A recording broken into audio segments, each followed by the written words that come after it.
Right, I think we can get started now. We're good to go. Let me welcome everyone to the webinar.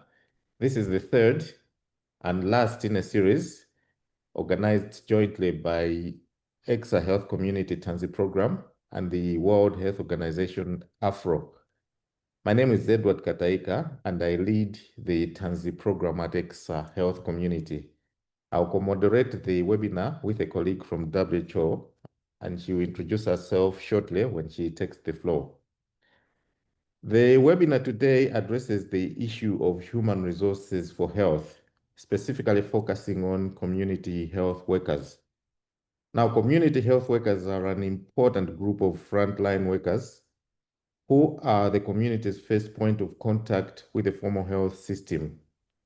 The role they play in the health system is usually acknowledged by many, although at times they easily get forgotten in a policy dialogue around human resources for health. Examples abound on how community health workers have contributed to the successful implementation of health programs at the primary level, often resulting in improved access and uptake of services. Some programs have reported marked improvements in terms of equity and effectiveness when the services are delivered at community level with the support from community health workers. Despite their wide recognition and evidence of their positive potential, the support for community health workers' integration into health systems tends to vary from one country to the other. In some countries, for example, planning for human resources for health and its financing leaves out community health workers completely. These, I believe, are missed opportunities, particularly when countries have made commitments and recommitments on primary health care and universal health coverage. So our panelists today will be addressing the issue of community health workers from various perspectives, giving us insights on how we can enhance their integration into health systems, among others. So let me at this juncture hand over to my co-moderator to kick us off with the presentations and discussions on this important topic of community health workers. Co-moderator, you have the floor. Thank you. Yes, thank you so much, Edward. And again, I would like to welcome everybody who has joined us for this discussion, this 1.5 hours webinar. Before we really start with the technical discussions, I just want to highlight a few things. First, I introduce myself. I'm Juliet Nabyonga-Orem, and I work for WHO, the African region, and I'm a health systems advisor, working at the regional level, at a country level. But I'm also a researcher in my own right, and I've been doing research around the different aspects of health systems. So I'm pleased to be moderating this webinar this afternoon. A few housekeeping issues. Microphones and cameras will be automatically turned off, but you will be given an opportunity to unmute yourself if you're asking a question or making a comment in this webinar. And the webinar will be recorded, and a recording of the same will be shared alongside the answers to the questions that will be raised and discussed in this webinar. I would really encourage all of us to keep the chat active. Post your questions, post your reflections, any comments you may have, and we'll be answering this as we go, but also be coming back to some of the questions to be answered on the floor when we get into the Q&A session, which will be a 30-minute session at the end of this webinar. We are going to have 2 presenters, and we'll have 4 panelists who will be speaking to us, giving us their reflections in relation to this subject. And I'll be introducing them as I call them to make their presentations. So right now, please allow me to introduce our first speaker, who is Professor Champion Nesai Nyoni, who works for the WHO Region Office for Africa. Professor Nyoni is a distinguished health professions education expert, currently serving at the World Health Organization Region Office for Africa in Brazzaville, Congo, where he leads the health workforce education and training portfolio. He has extensive experience across multiple sub-Saharan African countries, and he has been instrumental in advancing health professions education, particularly in low-resource settings. His work focuses on faculty development, curriculum innovation, and institutional capacity building, championing reforms such as competence-based education to meet the region's health workforce needs. Professor Champion's research explores strategies to develop a competent, community-oriented health workforce that can address the pressing health challenges in underserved regions. Currently, he spearheads the transformative initiative at the Regional Office for Africa aimed at reimagining health professions education across the WHO African region. He will be speaking to us this afternoon about community health work requirements to accelerate progress towards universal health coverage in the next 15 minutes. So, Professor Nyoni, may I invite you to make your presentation, please? Take the floor.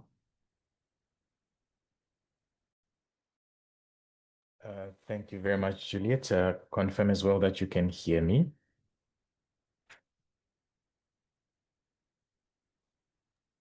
Yes, we can. Thank you, Champion. Excellent. And I'll just get the slides on shortly. Right, I think this should be on. There you go. And the slides are clear. All is good. Please go on. All is good. Thank you so much. And good afternoon, morning, everybody. And thank you for coming through to this particular discussion. And the idea around this discussion is a presentation of some of the work that we have done within the space of community health workers, particularly in the African region. One of the key issues that the Health Workforce Unit is focusing on in WHO is looking at transforming health professions education and making that as a vehicle towards attaining universal health coverage. And when we speak about universal health coverage, definitely we cannot have a conversation without locating the role of community health workers and thinking again more practically about how do we link community health worker education and training as a vehicle towards getting more competent community health workers that are able to then transform our health systems, that we get to the space where we talk about universal health coverage. So we did some preliminary work that was looking at the education and training of community health workers within the African region, trying to exactly examine some of the programs that are being engaged in and how they are trained within the region and the implications that has in the transformation of the education and training of community health workers. And again, looking at what does that and how does that link with the space of universal health coverage. So just a bit of background of this work. It is becoming evident that community health workers are a cornerstone of health systems, particularly within the African region, where we are seeing evidence that is showcasing their role, where they become usually the first contact between the communities and the formal health systems. And I think you and I could understand situations where we're talking about remote, when we're talking about underserved, where we're talking about situations where we do not have the other health professionals. Community health workers play a fantastic role in actually influencing the care and directing the communities to the formal health systems. According to work that's been done through the WHO, the African region has recorded over 850,000 community health workers, which sort of represents 14% of the global stock of community health workers, and that's worldwide. And I think our region in Africa and Asia contains one of the largest groups of community health workers globally. And so it becomes quite important to acknowledge the significance and the role that community health workers then play in influencing health systems. And if we're looking at the various declarations that have foregrounded the work of community health workers are in the space that when we talk of the World Health Assembly in 2019, we're talking of the resolutions by stakeholders, the Monrovia Call for Action in 2023. All of these calls have sort of pushed or advocated for the professionalization of community health workers, thinking around integrating community health workers into formal health systems and also thinking more closely in how do we align the role of the community health worker within national priorities. And over the years, we've also seen an expansion in the roles of community health workers compared to when the concept started to where we are now.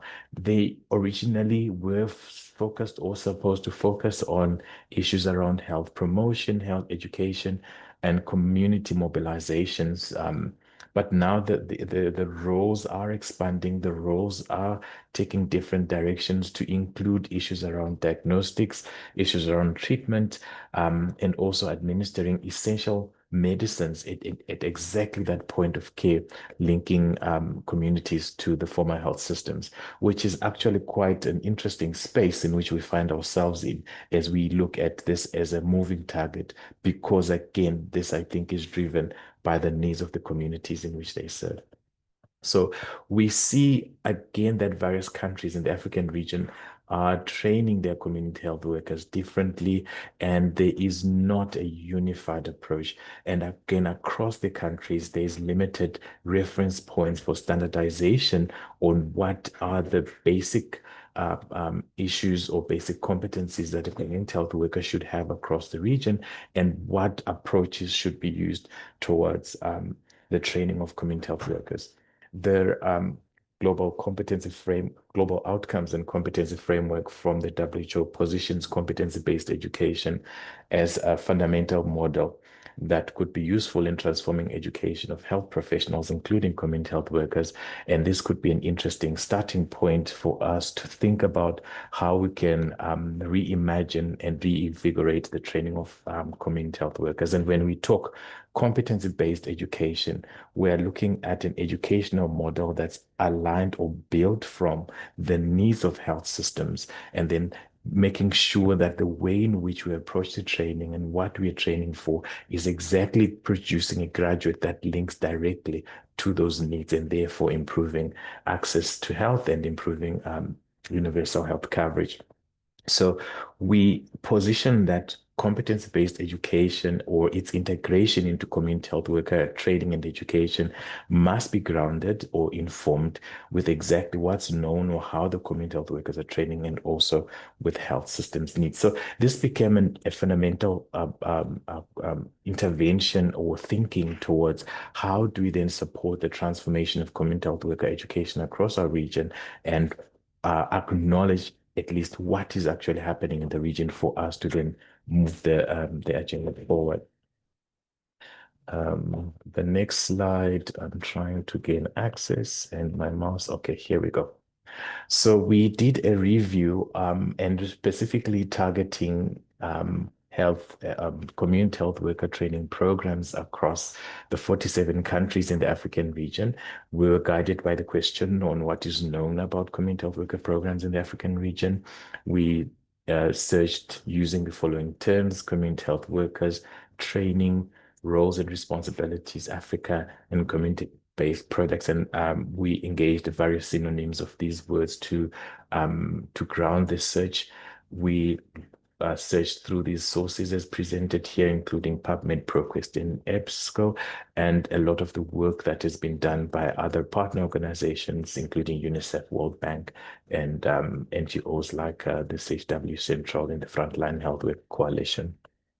So with the data that we got, with a varied number of documents that we got, we extracted specific data that was around the names and definitions of community health workers in those specific contexts, the status of the programs in relation to global human resources for health, the roles and the responsibilities and scope of practice for the CHWs, entry requirements for pre-service education, including the duration of their training and the reported impact of these communities, of these programs in their context.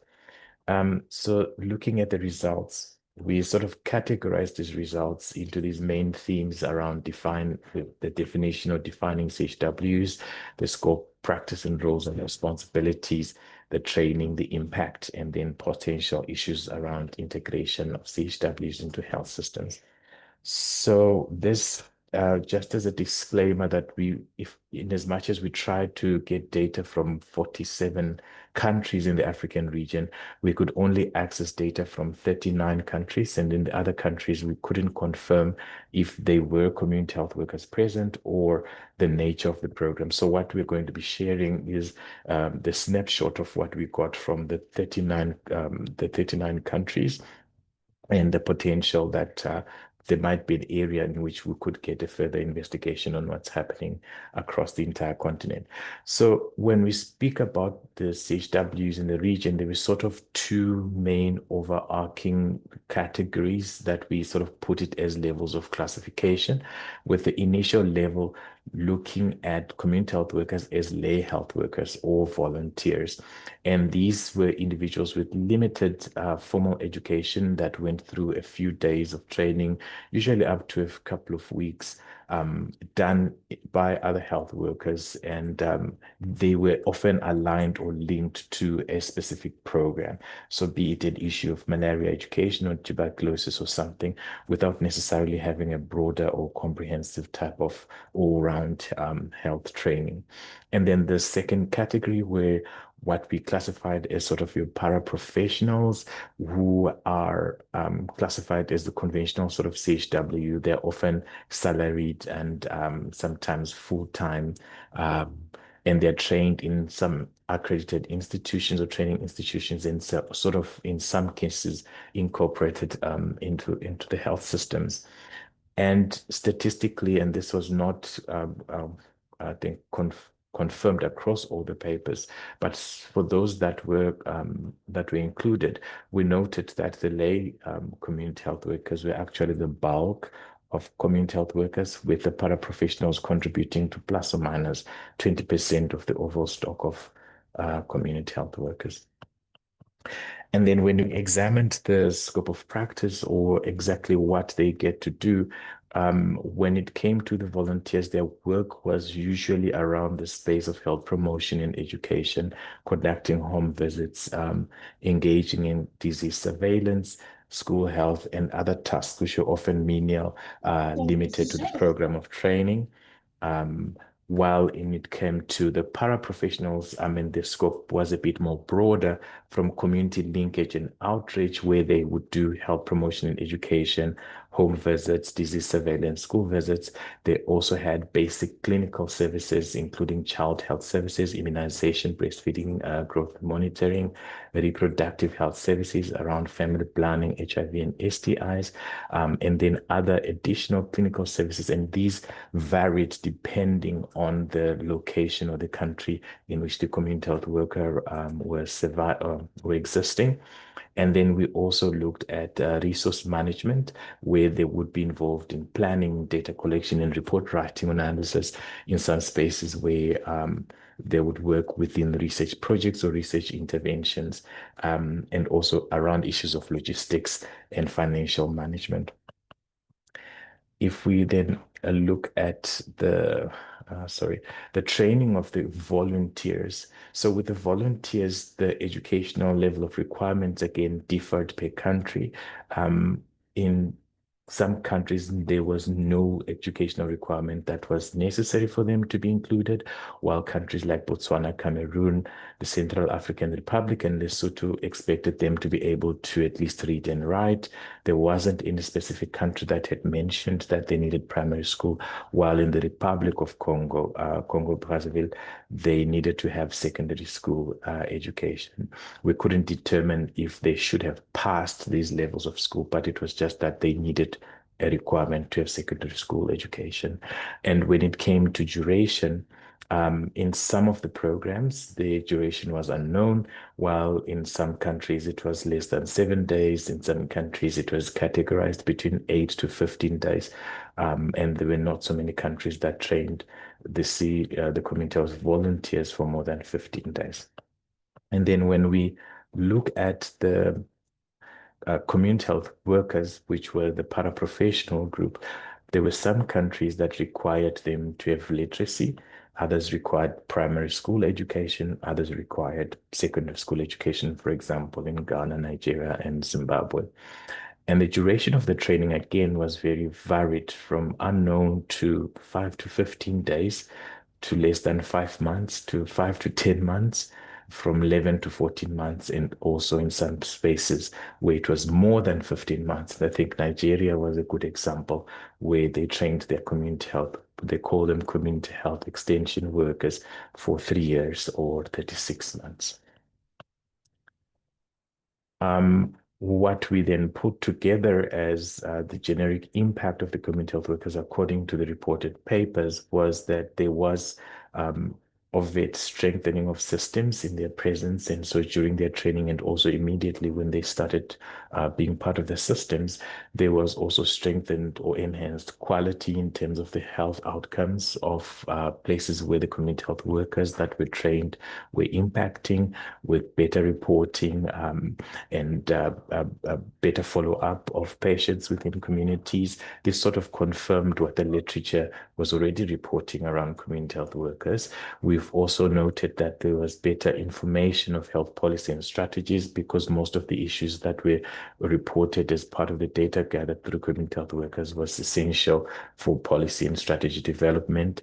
And there were good studies that were showcasing community engagement and better community engagement and trust in the presence of community health workers, especially in spaces where the community health workers were trained from the very same community that they were living in, and they were working in the communities that they were living in. And then also used to address health inequality. So the nature, the level of impact that was being reported within the programs of community health workers were actually more or less aligned to what is generally coming out of the literature around community health workers at country level in the region, and also in other spaces outside Africa. So this work was trying to link with what then becomes essential for competency-based curriculum development for community health workers, and this being posited that this becomes a transformative intervention that improves the quality of education and training for community health workers, who will then have a massive impact in their communities, and therefore improving universal health coverage. And some of the recommendations coming from this work is to redefine specific target audience for the curricular interventions, particularly in our region, as we know that WHO already proposed that at least primary education would be essential as a minimum standard for enrollment into community health worker programs. Also, something around harmonization of nomenclature across the region, where we found different names that are being used for the very same community health workers, and depending on who trains them, in some spaces they change the name from your community health worker so to maybe a specific program related health worker, which caused a bit of confusion at times in terms of who becomes a community health worker and does that fit into the community health worker education program. And obviously progressively look at how do we strengthen this integration of CHWs within our health systems.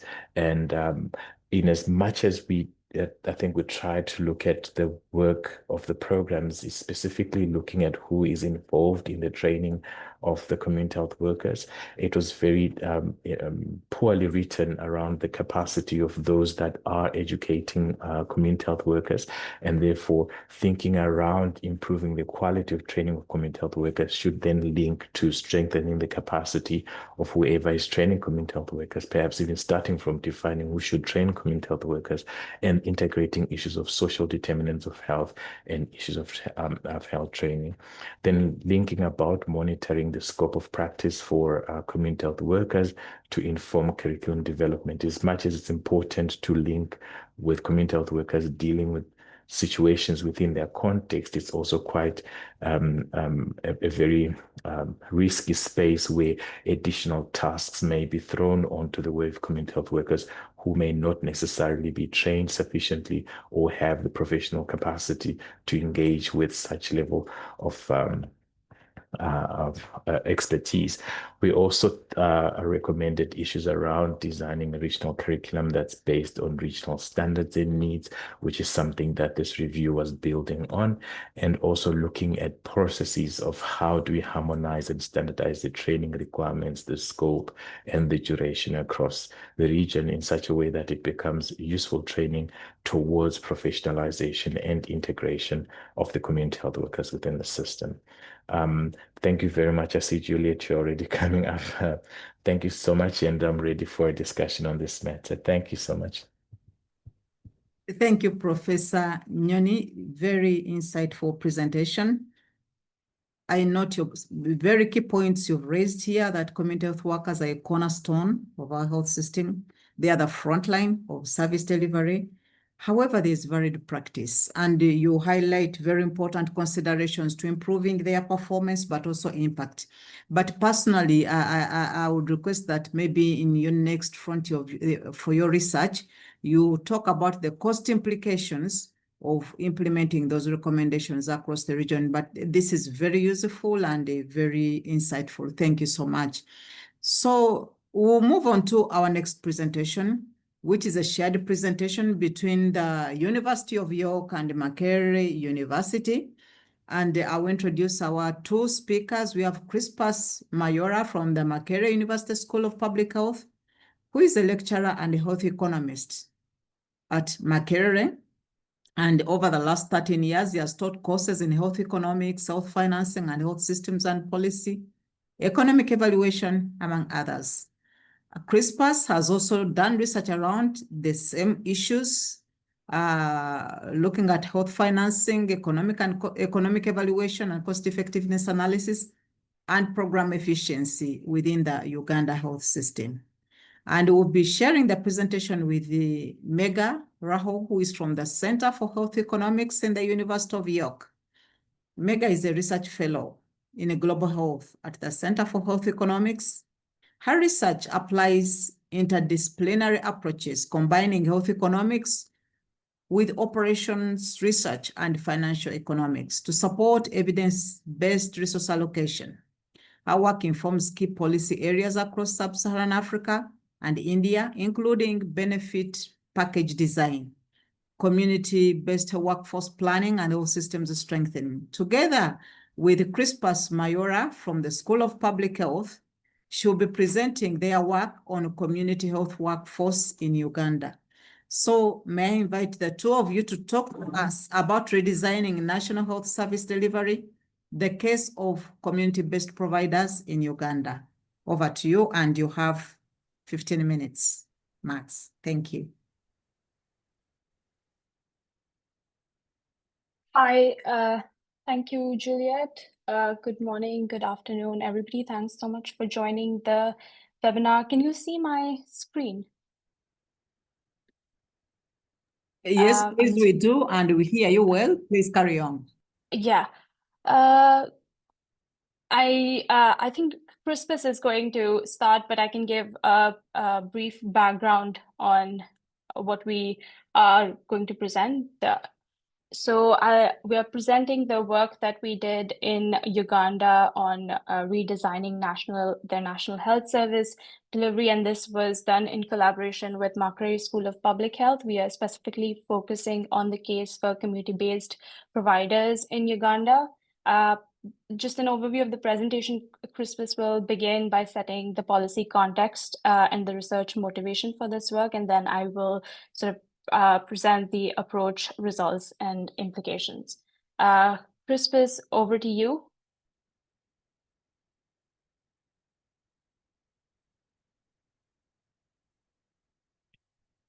You're muted, Crispus. Yeah. Thank you so much, Mega, and thank you, the moderator, for graciously introducing us. Just to say that the University of York and the Makerere have had a long standing collaboration that has culminated into a lot of pieces of work, and this is just one of those pieces that we have been working on, particularly looking at how do we strengthen community health systems to support service delivery in Uganda. So I want to give context to this presentation just to indicate for those who may not have a good idea about Uganda, that we are a country located in East Africa. I think that's important with a population of about 47 million as per the 2024 census. About 74% of our people live in the rural areas. We have had a lot of burden of disease. Now we are currently suffering maybe what they call the dual burden of disease. But malaria and the traditional diseases, HIV, continue to be problematic. And of course, coupled with a lot of neonatal and diarrheal conditions. So we live within the One Health belt, and we have suffered a lot of pandemics from Ebola to Marburg to all sorts of pandemics.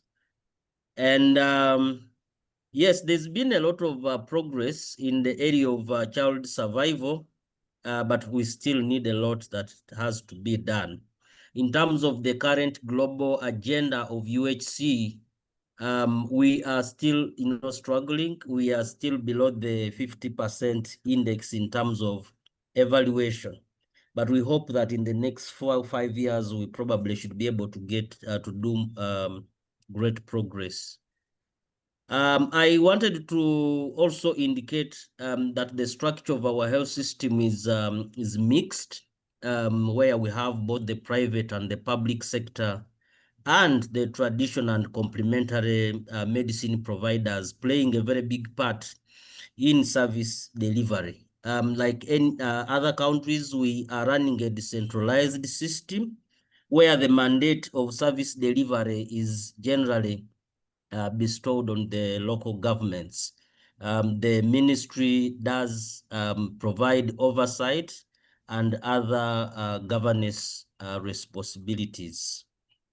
In terms of infrastructure, rather in terms of health workforce, we are struggling. We can't meet the WHO standard. Currently, we are speaking about one health professional per 1,000 population, which is far, far below the recommended WHO target. And in terms of numbers, that translates into probably about 39,000 health professionals as compared to about 167 that would be required. And now that means that we really need to do more and rationalize the current health worker population that exists. Next, we have a big cadre of staff, of people we call community health workers, like our colleagues in the Congo have presented. So there is a whole conversation about how do you bring on board the community health system. And so the ministry, or particularly government, has recently developed a national community health strategy, which basically aims at how do we strengthen the community health system to ensure that we lay off some burden from the struggling health system, given that we don't have enough numbers of health workers.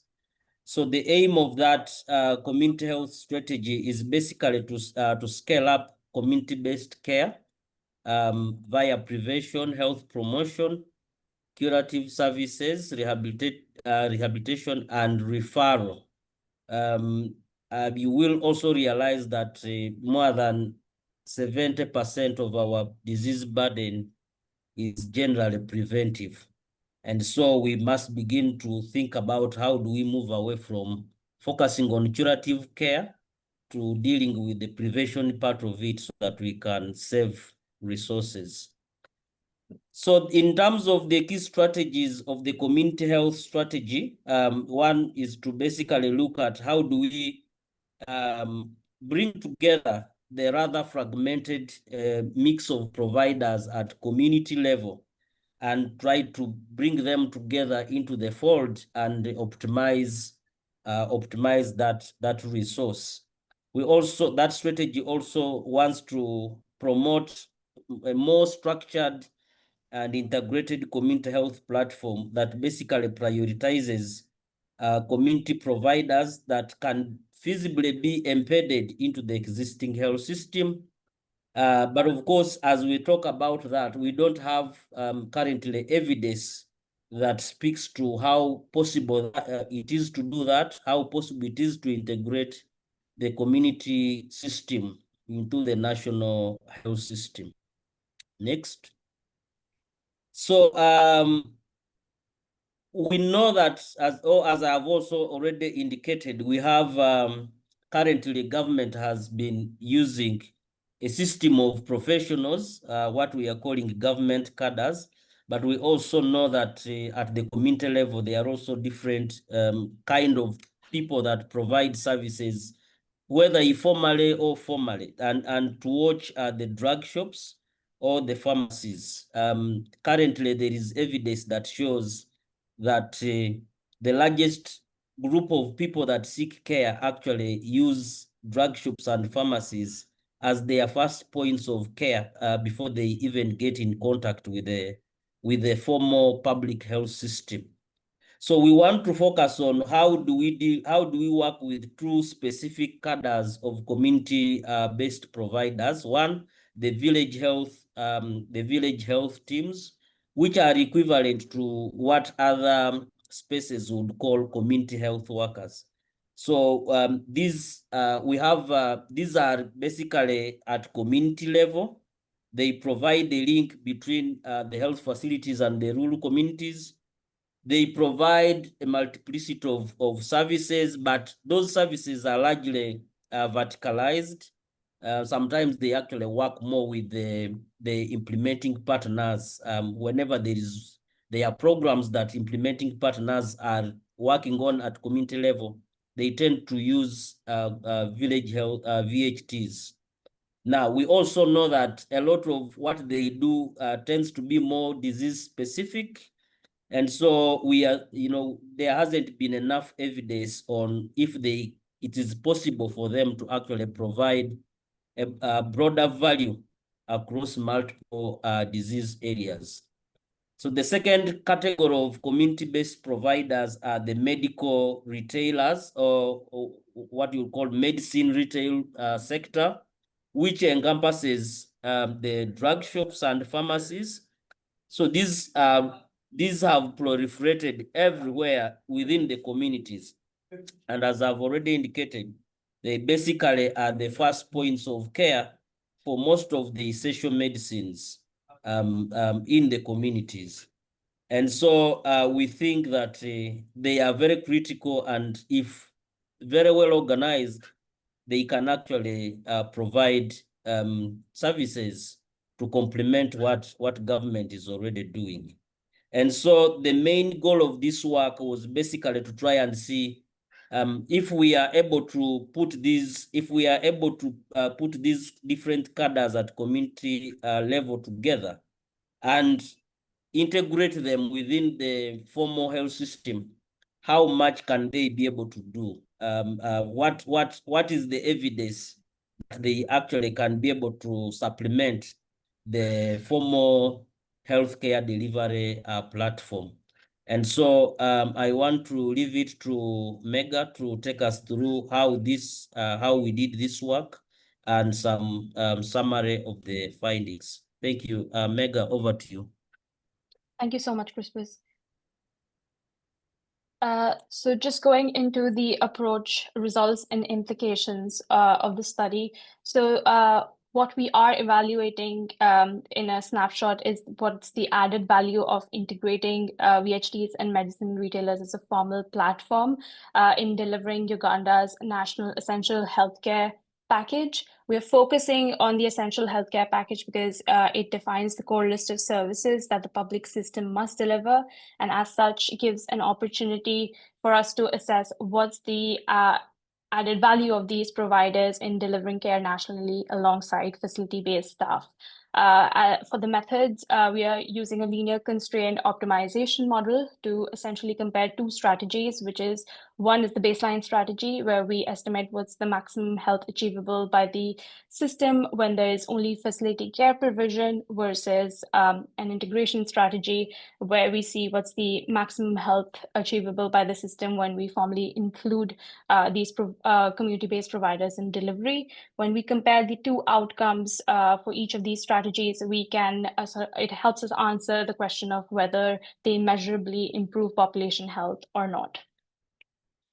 So how do we use constraint optimization model for designing the essential healthcare package, but more importantly to answer this question? So just a little bit of a background on this. One, that the constraint optimization model has been previously applied in Uganda to design the essential healthcare package. So we have adapted that approach to answer our research question. And in terms of the significance of constraint optimization model, so the standard cost effectiveness decision rule generally takes into consideration one binding constraint of the healthcare budget. But decision makers, obviously, when they make decisions in the real world, they face multiple constraints. And in such cases, constraint optimization models can be valuable because they help allocate resources across competing demands and services, while explicitly accounting for those multiple constraints. So we begin with obviously gathering the input data to run the model. So, and this is more structured around the essential healthcare package. So we first identify the list of services that we'd want to include within the package, and then gather data on the health effects, the costs per case, as well as the resources required to deliver the interventions. And these are mostly in terms of the system constraints that we define. So it would be in terms of the HR time required, as well as the additional financial resource constraints like drugs and consumables budget. And those two are essentially the system constraints that we consider for. So we then define our available resources. So what's the total drugs and consumables budget available, and what's the total HR time available? When I say HR, we are referring to both facility-based staff as well as community-based providers. More importantly is step 4, where we then incorporate platform-specific data.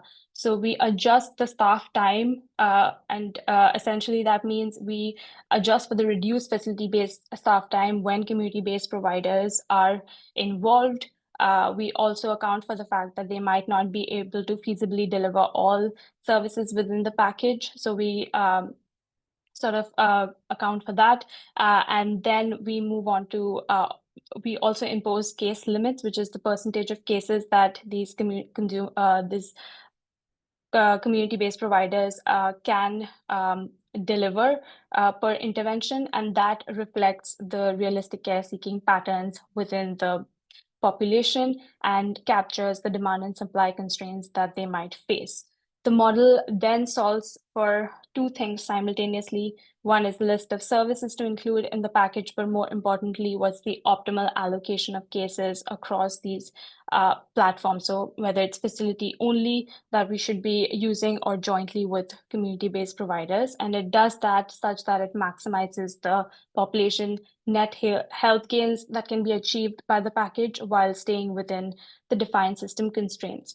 So the relevant outputs that we get from the model is what should be funded and what should be the optimal coverage, how it should be delivered, what is the expected health impact of the package, and how will it affect the resource used within the healthcare system.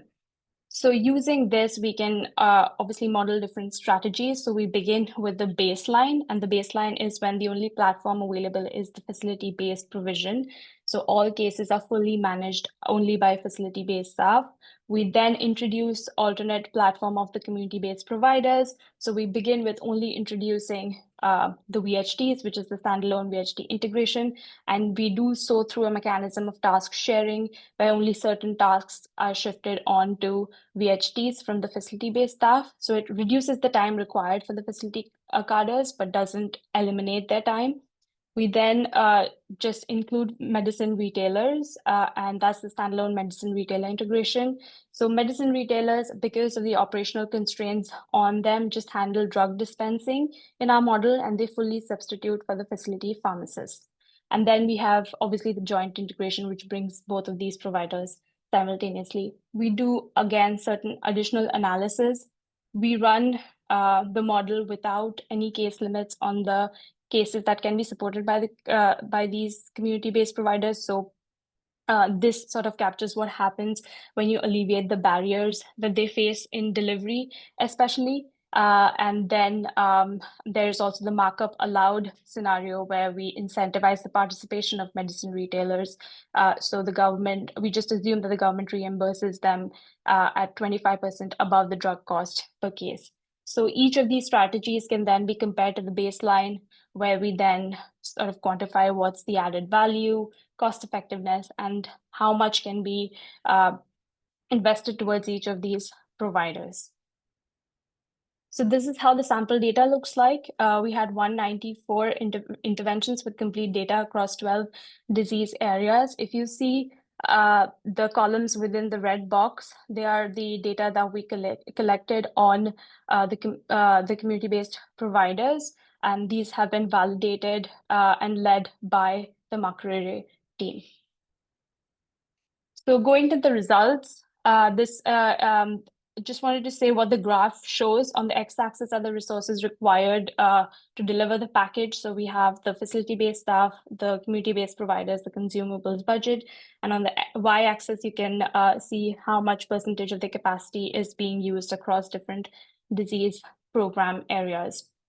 So the baseline strategy shows that the number of interventions that can be included within the package is about 40, and the net DALYs averted is about 212 million.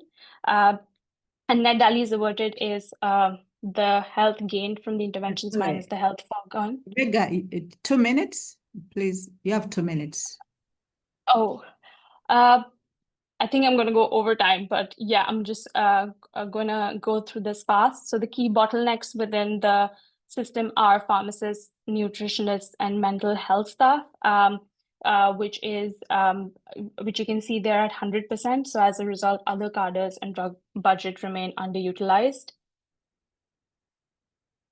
We then have the standalone integration of VHTs, where we see that the package expands by 4 interventions because we have 44 interventions in the optimal package, and the additional net DALYs averted is about 3.6 million, and 13.5% of VHTs are being used to deliver the package. Largest gains can be seen in the areas of RMNCH, HIV, STIs, and malaria. And this is as a result of several interventions get shifted from the facility platform only to jointly with the VHTs. And also because new interventions are getting added, and for certain interventions, even the coverage gets expanded, the resource use in general increases. So you can see that the consumables budget initially in the baseline was being used up to 67%, but now it's about 85%, and that's the case with others as well. With the standalone integration of medicine retailers, the package expands by about 22 interventions, which is much wider than that for VHTs, but the additional net DALYs averted is only 2.4 million, and that's because the percentage of cases that medicine retailers can support is much more restrictive than the VHTs, which is why they're not able to fully support high impact interventions, and their contribution sort of gets diluted across relatively low impact ones. About 6% of their capacity is being used to deliver this package, and greatest gains are seen in the area of malaria, integrated management of childhood illnesses, RMNCH, HIV, and nutrition. The joint integration is where the highest impact can be seen. We have an additional 23 services included in the package, and an additional net DALYs averted of 6 million. And this is because the model sort of leverages the strengths of both provider types, but still the capacity remains underutilized. That's 14% of VHTs and 2.5% of medicine retailers. And that's essentially because of the constraints we impose on them. And also, if you see there are other resource constraints added, now consumables budget has also become a constraint. And gains can be seen in similar areas that we saw previously. So suppose we remove the case limits on VHTs and medicine retailers. How does that change the results? So relaxing those constraints actually boosts the impact considerably across the board, especially in the case of medicine retailers. The impact, the health gains are much higher. It's about 12 million more than before and much higher than VHTs now. Even in case of VHTs, obviously we see that the packet size has also increased by 10 interventions, but for medicine retailers and the joint integration scenario, in both cases, the package size has shrunk. You can see 54 and 56 as opposed to 62 and 63, and that's because they're now able to more fully support the medicine retailers are able to fully support the high impact interventions. The utilization has also improved in the package by 6%, and resource use has also increased. We then impose a markup on the consumables for medicine. Mega, please wrap up. Okay. We impose a 25% markup on the consumables for medicine retailers, and we see that when the drug budget is not constrained, that increased costs get absorbed within the budget. But if it is, it's already constrained, that the system reduces the reliance on medicine retailers, and there's also a decline in health gains. The maximum value of investment basically means the maximum amount that Uganda can invest per VHT and medicine retailer in delivering the package in the current year while still remaining cost effective is about $4,277 per VHT and $26,274 per medicine retailer. So that gives you an investment threshold. And we also see that VHTs are quite cost effective despite conservative assumptions. So this analysis looks at the average amount that can be spent on the salaries per health worker type to avert one additional net DALI. This could not be done for medicine retailers because they're not remunerated, but they show that they're good value for money, especially the VHTs, though not as cost effective as the others, but that's probably because of the conservative assumptions around them. So it's about $33 per net DALI averted when the case limits are imposed, and when not, it's about $15 per net DALI averted. So I'm going to skip the slide because this sort of summarizes all the implications in one go. But we do see that both these providers offer a quite high potential in terms of their value, despite all the constraints imposed on them compared to facility-only care. And just in terms of challenges and considerations for the future, we must obviously update the cost effectiveness data underlying the model, account for complementarities and interactions, account for nonlinear production functions, capture real-world transition costs, but more importantly, account for differences in treatment outcomes when we reallocate tasks between providers with different training levels, and look at other objectives alongside health maximization and see how these providers can also in the future relax demand side constraints. I'm really sorry, Juliet, but thank you so much, everybody. Okay, thank you so much, Mega. I think I note a few things from your presentation. Maybe we'll come back to that in the discussions.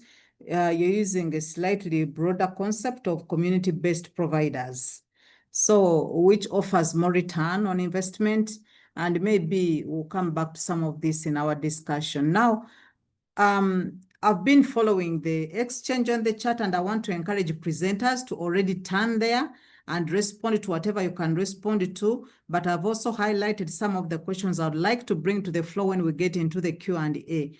But now allow me to move on to the panel discussion. And please, panelists, keep it to 5 minutes maximum, because we have colleagues who are on this webinar and they would want an exchange with us. They want to raise questions, but also they want to share insights. So please, please keep it to 5 minutes. Now, I'm going to introduce my panelists in one go, and then I'll bring them to the floor and I start to allow them 5 minutes each. Our first panelist is Victor Zizuwani Mishipa. My apologies if I don't pronounce that right. But Victor is a passionate community health worker from Malawi and a disease control surveillance assistant with the Ministry of Health, and he has been instrumental in advancing community health and community health work advocacy. Since joining public service in 2020, he has led initiatives in disease surveillance, WASH education, maternal and child health, and youth mobilization in Balaka district. As a secretary for the interim committee of the Malawi National Community Health Work Association, Victor amplifies community health work voices nationally. He has co-authored research with the Community Health Work Impact Coalition and actively contributes to immunization campaigns, community engagement, and advocacy efforts to professionalize the community health workers. A 3-time Chick Viber Advocacy Challenge winner, Victor empowers fellow community health workers through training and mentorship, and is currently pursuing a diploma in public health with a focus on health economics, environmental health, and advocacy, underscoring his commitment to making professional community health workers the global standard for primary health care. Welcome, Victor. My next panelist is Dr. Emmanuel Odame, who is a health policy expert and a consultant with a multidisciplinary background in health systems, health economics, and policy development. Dr. Odame was appointed the senior expert by the West Africa Health Organization to lead the development of the regional community health policy. Previously, he served as the Director of Policy Planning M&E at Ghana's Ministry of Health, where he played a pivotal role in sector-wide policy formulation, budgeting, and performance monitoring. I think we have these 2 panelists for now, and I want to invite them. And I would request Victor to share with us his perspective in reference to the Community Health Impact Coalition. So, Victor, you have 5 minutes, please. Thank you. Good morning and good afternoon. Thank you for the opportunity to speak. My name is Victor Zizwani Chipa. I am a community health worker and disease control surveillance in Malawi district, Malawi. Since 2020, I've been working in my community, supporting disease surveillance, WASH, maternal and child health, as well as youth mobilization and more other services. We as the ECSA-HC, we are the bridge between the health system and the community, and we try to implement the programs, but we also observe firsthand on what's working and what's not. Despite this, we are often excluded from the processes, especially research, that shape health systems and policies. And this exclusion must change.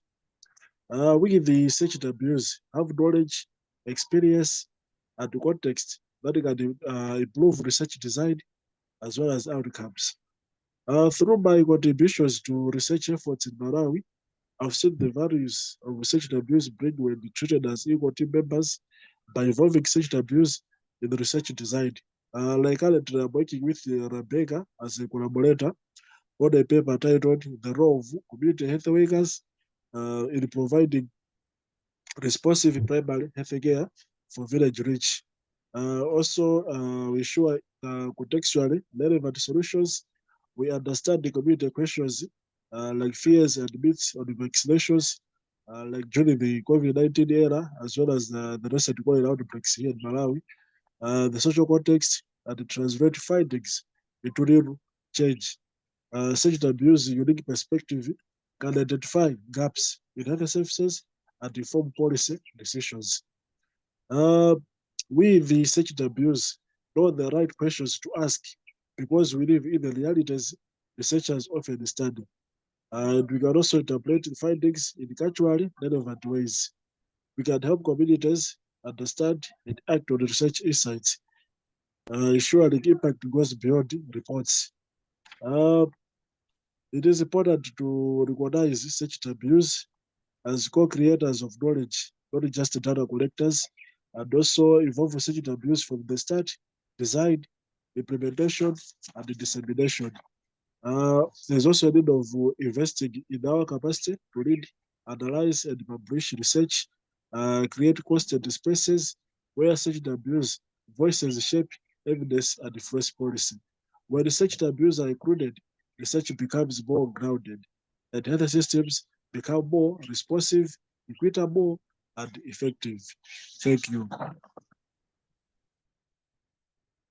Thank you. Thank you so much, Victor. I love the important points you raise. Community health workers are co-creators of knowledge. We need grounded research. We need to conduct research in a way that the recipients of our results are responsive. Thank you so much for sharing your insights. I want to move to Emmanuel, who will share with us his insights from the West Africa Health Organization perspective. So Emmanuel, over to you. If you can do it in much less than 5 minutes, that will be great, so we can give chance to our audience to speak to us. Over to you. Yeah, thank you so much. Yeah, I hope you can hear me. Yes, please, we hear you. Go on. So I think with the West African sub-region, we've realized that we've gotten to a point where we need to think about redesigning our health systems. From the 2018 conference that happened in Kazakhstan and reaffirmation of Alma-Ata, which happened 40 years previously in 1978, it came up clearly that we've seen primary healthcare and community health systems as more poor care for poor people. And now moving forward, how do we reconfigure it and make it smart care for everyone?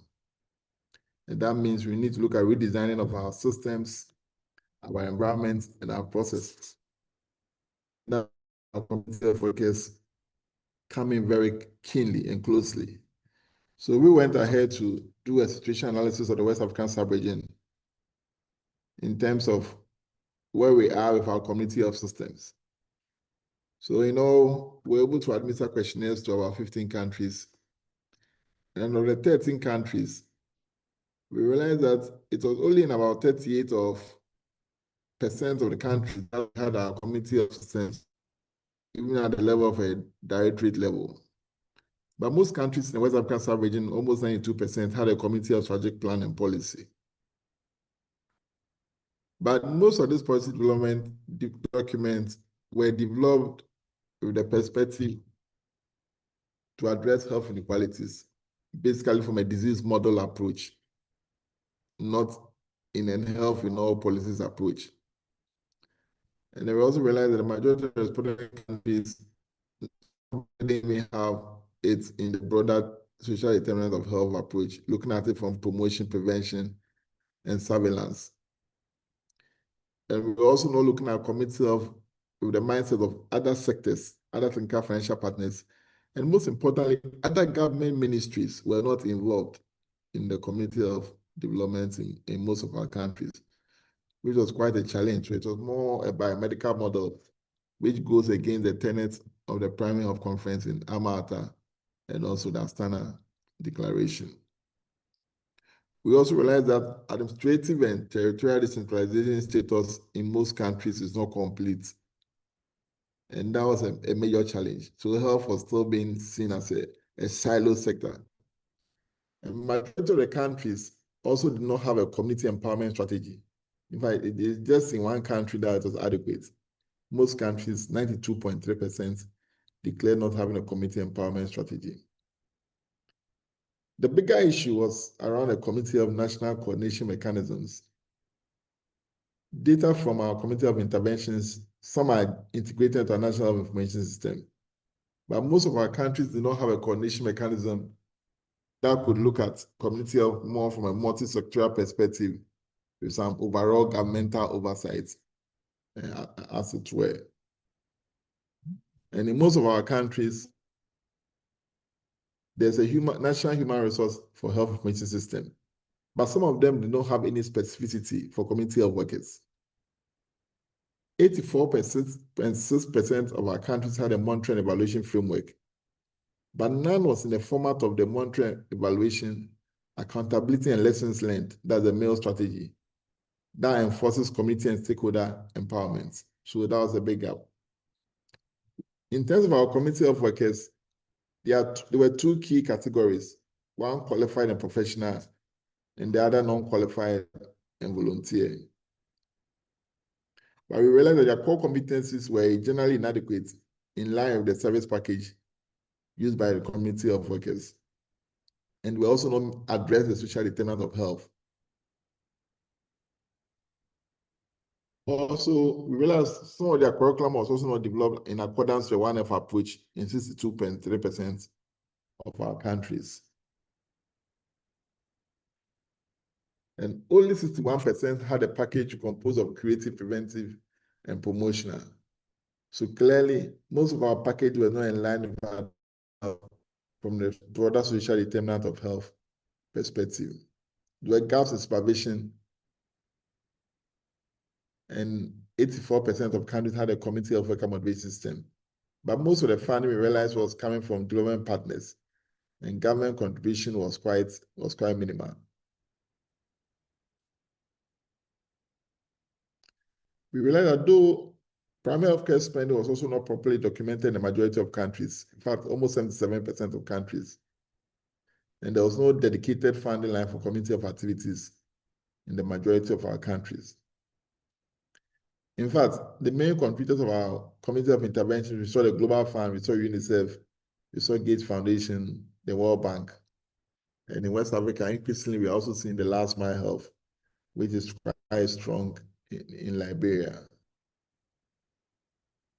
In 54% of the countries, the government primary healthcare resource mobilization plan, but there was only a financial sustainability plan in 15% of our countries.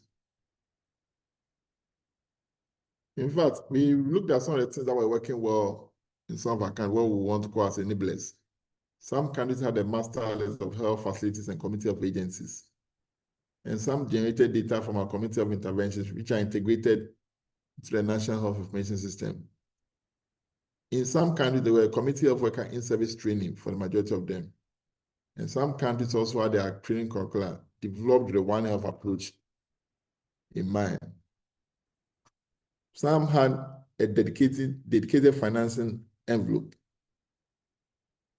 And some of our community health workers were also been trained in our public health emergency response through community-based surveillance. And these were things we felt were quite good and they could be enabled. But the big gaps was that health and health policies was not really part and parcel in the majority of countries. And even in fact, even in those countries that it was there, it was not adequate. Community empowerment strategy was a big gap. In fact, only one country had it. So clearly, some of the issues that I was looking at how do we digitize our community health, bring on board just leaders platform to be part and parcel of it. Looking at broad quality improvements, integrated active package. So based on all this, WAHO, which is the West African Health Organization, developed a consensus document, which is called the Lome Declaration, which was done in just this April 2025, Declaration of the Consensus Conference on Community Health Standards and Principles. So the West African ministers of health have agreed on clear consensus standards that will be used, which is based on a strategic coverage of all households through well-trained community health workers operating within a multi-sectoral system, focusing on prevention, promotion, and community-based. Emmanuel, please summarize. You've run short of time. So that's that. So just highlight. So basically, we developed a regional community health policy based on 5 strokes out. This is my last point. The first stroke, looking at the harmonization of essential integrated package of community activities, looking at documentation, monitoring, and accountability, supporting countries in implementing a community health policy, promote integrated and sustainable financing of community health activities. and institutionalizing community health within a multi-sectorial approach. Thank you. Thank you so much for great insights from West Africa Health Organization and sharing with us the transformation that is going on. PHC turning away from poor care for poor people to quality care for all, and community health workers being central to that transformation, and other initiatives that are going on. So thank you so much for sharing with us the insights from WAHO. Now, we've come to the Q&A, and I want to take it from there right now. There are some questions that are already in the chat that I feel are better answered on the floor, and I'll be posting this to some of the speakers this morning. But I also encourage our participants to raise hands and ask questions directly. Some of these, I don't know whether Pleng Lesi is still on the call. If Pleng, if you are, I suggest you ask your question directly. Pleng, please. And if not, perhaps I'll put this question to Dr. Champion from the Regional Office for Africa, and the colleague from Dr. Odame from WAHO. These are regional entities. But Pleng, please go on. I hear you there. Okay, thank you. Thank you very much. And thanks for this great webinar. My question was just on the workload, that a lot of work has been done really to get training, the harmonization around capacity development and so on. So my question was around whether there's been any highlights or considerations within the same around the workload, because one of the things we realize is that we really do a lot of training and capacity development for community health workers, but when it comes to workload, it seems like every program area is looking up to the same community health worker, and that sometimes becomes challenging. Thank you very much. Excellent, Pleng. You don't have to answer now, but I'll request Dr. Dame and the Champion from the regional entities to just have your views on that. Now, I also want to request Richard Obor, if you're online, please ask your question directly to Mayora from Makerere University School of Public Health to answer that question. Yes, Richard, are you online?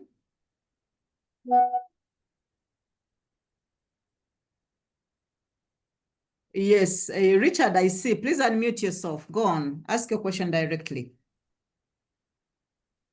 Yes, thank you very much. I'm Richard. Thanks for the presentation and all the insights that I've really had from all the presentations. My question is around training. I've been doing my study also on community health workers, specifically village health teams. And looking at the results preliminarily, it's talking around like the training is not appropriate for what they are doing, like the role they are playing, because you can see that there is a shift from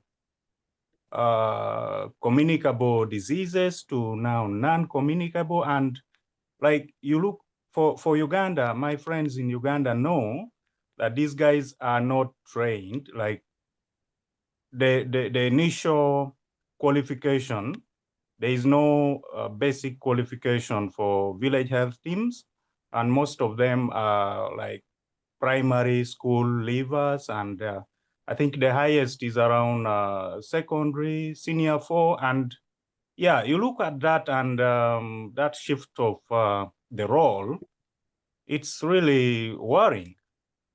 And how can they really effectively deliver what the community expects from them, and how do you translate that to the health outcomes at community level? Thank you.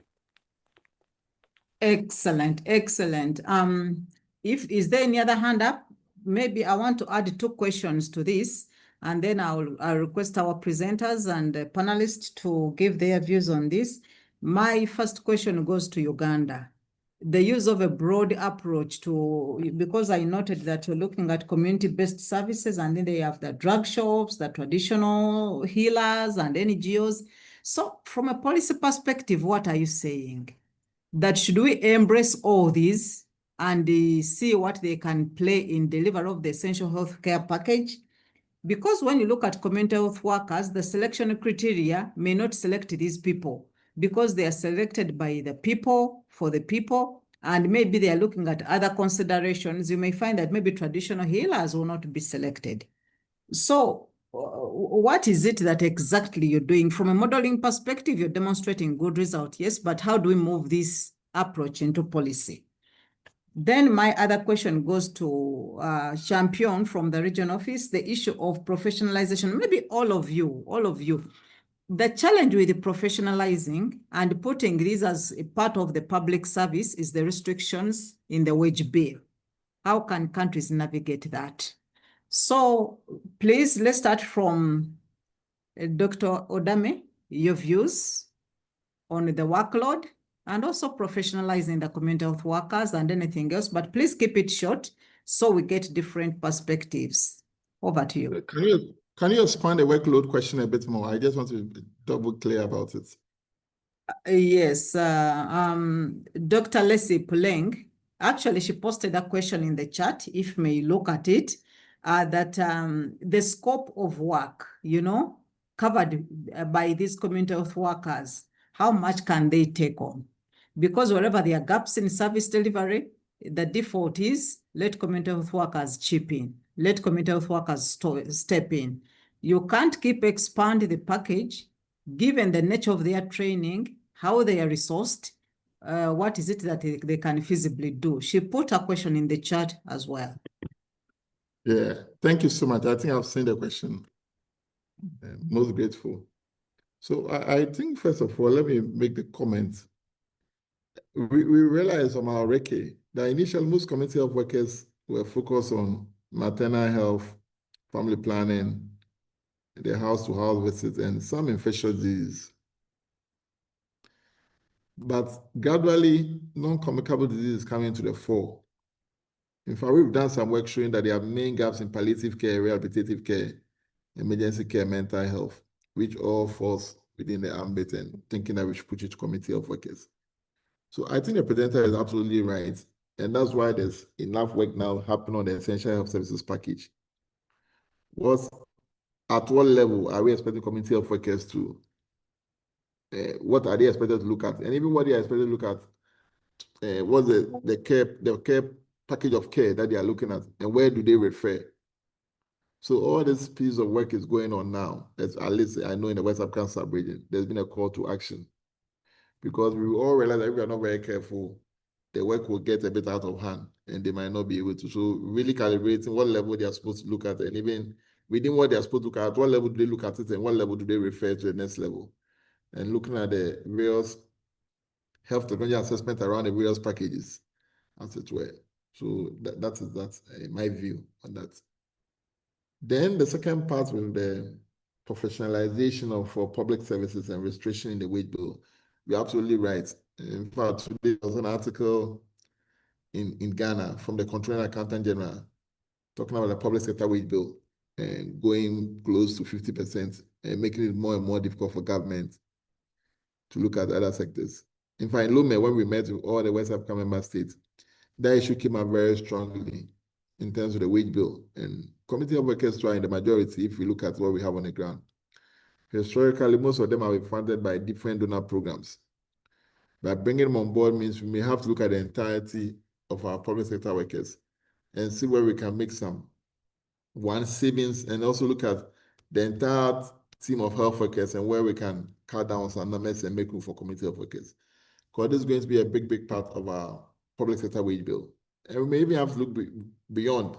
And that's why in West Africa, we are pushing strongly for looking at it from a social determinant of health perspective. So some of these community health workers can look at other things that will border on 3, 4, 5 ministries or departments. And that will create some savings as it were, because they are not just healthcare, but more of health, looking at what they do within a social determinant of health perspective. But clearly, this is an area we may have to do some more economic assessment around to come to some clear consensus. Thank you. This is my initial take on this. Over. Thank you so much. And I want to turn to Professor Champion. Very briefly, your insights in less than a minute, please. Thanks, Juliet, for this challenge of less than a minute. And I'll touch on two issues, and I think one has got to perhaps start us to think a bit differently around this issue. And I hear the concern about professionalization and training, and how there is this disconnect or non-alignment between what they're trained on and what they get to do, and then that there is a disease shift and so forth. And I think this is a conversation that we're all trying to push at in the very same space that we do with other health professionals. We train a doctor for an X amount of time. When disease shift, do we then take those doctors back to the medical school and retrain them? What are the current models that we're using for keeping the professions that are in practice abreast and aligned with the community, with the needs of the people? So perhaps as we are imagining this professionalization of community health workers, we need to reimagine how we already have tried and tested models. Can these be transferred and be used to strengthen our current approaches? As WHO, we're trying to push for competence-based education, which is an approach to train community health workers, to train health professionals based on the health system's needs. So what are the needs, and how do we then develop or design training linked back to those needs, so to make sure that we get these professionals, by the time they graduate, in whatever time the training was, they're able to exactly hit the ground running and meet the needs. But can we further strengthen these professionals through continuing education, through support and mentoring as they practice? I also wanted to cycle on the issue of funding.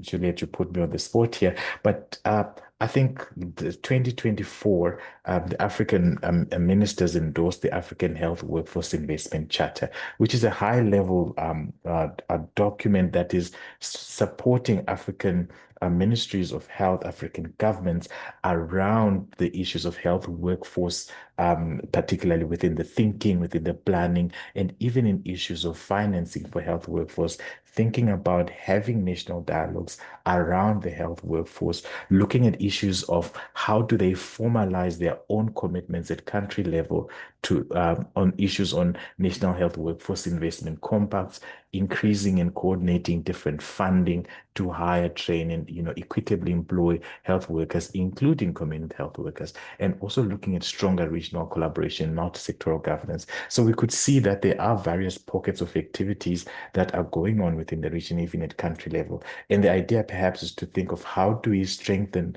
these activities, and how do we position this professionalization of CHWs in such a way that it's not a by the way, but it's also an integral part of the system, that when we budget for nursing, when we budget for doctors or for people in the lab, we're also talking of budget for the community health workers. So I think the idea is, how do we elevate this professionalization and this discussion of CHWs within the broader health workforce space, and not necessarily as an additional or a by the way.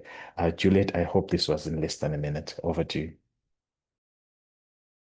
Thank you so much. I think you highlight opportunities that we need to leverage, and we all take note of that. Now we are really running late, and I want to allow maybe the University of York and the Uganda team to respond to the questions that were specifically put on the floor for this team. I don't know who of you wants to take it, maybe Mayora or Mega, any of you is okay. There was a question by Richard, at which I also added, how do you see this moving to policy, given your broad approach to community provision of community services as opposed to strictly community health workers? Over to you. Thank you, Juliet. I'm going to take this, but maybe Crispus can also come in just to answer and support this. We did take a more broader approach because one, we wanted to consider all the community-based providers that were available, especially those that show potential for being included formally within national healthcare planning. So, and the two models where extensive work was already done and a few are led by CRISPR as well are the VHTs. So sort of leveraging what is already present in the form of VHTs, which are your government recognized CHW card, though they are obviously, yes, I do understand the fact that there is a no-do gap in terms of the training provided versus what they can do, and also their workload is quite high. And with pharmacies and drug shops, they do form a critical part of the healthcare system, especially health service provision in filling the healthcare delivery gap. So these are the two we identified. Yes, the focus was on generally generating evidence on what their value is, but what it means for policy is essentially a bit more complex, because then we'd have to look at, we have also assumed that they are being reimbursed through whatever is available currently from the government. So yes, those strengthening linkages to the formal healthcare system, also looking at how what their current workload looks like, how and where and what they can do more or less. Essentially, we have also not, I think the question was whether we have considered CHOOSE or which is the community health extension workers. So no, the focus was only on the available VHT workforce. We have not bought in that policy development. So yes, from a policy perspective, this is more complex. So it has to be thought about how it can be feasible to do this, the costs that might be involved, as well as how do you strengthen those referral linkages, plus looking at other considerations, especially when it comes to drug shops, like incentivization, regulation of markups, and also more generally, how would you essentially bring them into the formal healthcare system? Yeah, and those are very relevant concerns. But what I believe this evidence generates is that it gives an idea about how it would look like. And what we have also tried to do is, with these providers, what we have tried to bring it as close to what's happening on the ground. So we have not given them any additional responsibilities and made very simplifying assumptions about what they can do in terms of delivering the package. So even at that level, given the fact that they show high potential, means that there is a sort of this evidence gives a way to more policy dialogue around how this can be done by the decision makers or practitioners. So I think that was more of our intent. Crispus, anything else you would like to add? Please keep it really short, Crispus, because we really run short of time. I think Mega has largely spoken to that, and the colleague who was talking about the training, the VHT cadre that we have, they basically have very basic training, but what has been happening is that the programs that work with them tend to train them and customize them to whatever they want to deliver. So there has been all sorts of trainings happening depending on the programs that want to incorporate them at community level. And I think there is currently a discussion about how to standardize. And I've had colleagues talk about professionalizing the community health worker cadres. So there is already a conversation on community health extension workers, for example, and how can you be able to take on, for example, models of Ethiopia and other countries. So I think the conversation is ripe here as well. Basically looking at how can we be able to leverage this cadre that is at community level, but improve their capacities to be able to do more. I think that's what I can be able to say. There's no standardized training, but every partner who wants to work with them tends to provide training to customize them to whatever products they want to deliver. Yeah, over. Thank you so much. So I think we've come to the end of the Q&A. I want to leave an open question for all of us, so you don't have to answer. Is terminology a problem? Does it influence the package provided?